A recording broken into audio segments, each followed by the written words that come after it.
got a Gyarados. That's a nice Gyarados right there.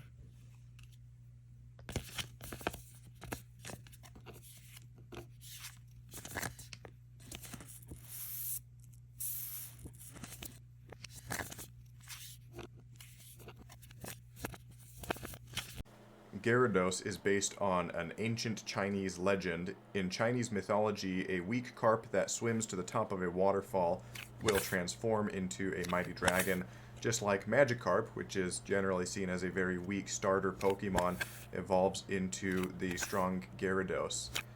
Gyarados was originally going to be a water dragon type, but to balance it out, Game Freak decided to make it water flying instead. In the movies, Gyarados is powerful enough to destroy entire cities when it is raging. Thanks for watching, and as always, please like and subscribe to help support this channel.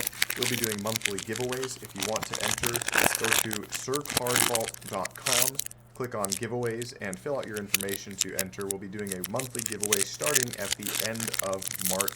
We'll announce what the giveaway is going to be the beginning of March, and you have all of this month and next month to enter and try to win our first Sir Card Vault giveaway.